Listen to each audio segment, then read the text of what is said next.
C'est pas vrai, encore un désert. Ça me rappelle la savane aux engrenages. Ah, tu t'en souviens Yamato?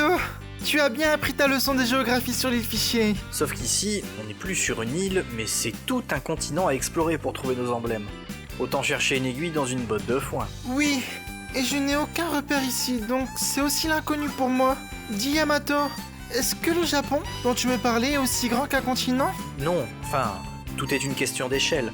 Le Japon paraît très grand quand tu y vis, mais ce n'est qu'un petit amas d'îles si tu regardes la Terre dans son ensemble. En fait, notre continent, c'est le continent asiatique, et le Japon se trouve à l'est de ce continent. D'accord. Alors le Japon est à l'île Fichier, ce que le continent asiatique est au continent serveur? En quelque sorte, mais pour être exact, le Japon c'est pas juste une île, mais un véritable archipel de plus de 6800 îles. Il y en a autant que ça! Mais la plupart d'entre elles sont très petites, donc on ne se rend pas compte. Les plus importantes sont, du nord au sud, Hokkaido, Honshu, Shikoku et Kyushu. Il y a aussi Okinawa qui est connu encore plus au sud, très sympa pour les vacances. Yamato, dis-moi plus sur ton pays.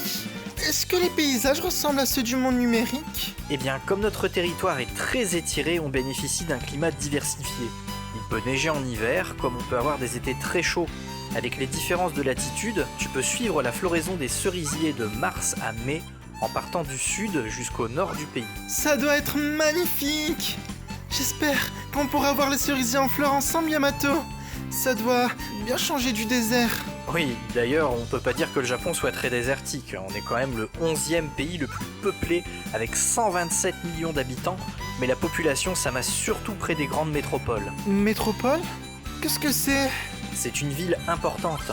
Tokyo, par exemple, où je vis, est la capitale du Japon, parce que c'est la plus grande ville avec le plus d'habitants. Mais tu as aussi d'autres villes importantes, comme Yokohama, qui a l'un des plus grands ports du pays. Ah!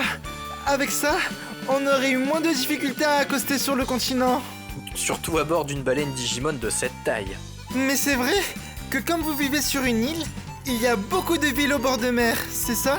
Oui, et les villes portuaires sont des interfaces vers le monde extérieur. Mais on a aussi de grands aéroports, et en avion, tu peux aller encore plus vite et plus loin qu'en bateau ou en train. Ça alors? Ça existe des transports encore plus rapides? Mais ça me va aussi de marcher, sinon on n'aurait pas le temps de profiter des endroits du Japon. Tu as raison, Gabumon, et il y a de quoi faire. On pourrait se balader dans la bambouserie de Kyoto ou visiter le château d'Osaka ou de Nagoya, ou encore aller voir les cerfs de Nara. Il y a même des châteaux. Par contre, c'est quoi un cerf? Comment expliquer? C'est poilu avec des cornes. Ah bon? Comme moi alors? Pas exactement. D'ailleurs, si tu veux te balader au Japon, va peut-être falloir revoir ton apparence. Pourquoi? Tu n'aimes pas ma fourrure? Non, c'est pas ça, c'est juste que les Digimon ça court pas les rues chez nous. Mais bon, on n'en est pas là. Enfin, c'était bien beau l'évasion, mais là, on a des emblèmes à trouver. Oui, et peut-être que j'évoluerai en un Digimon avec une forme plus humaine? Qui sait? On pourra peut-être t'enfiler un pantalon et on n'y verra que du feu.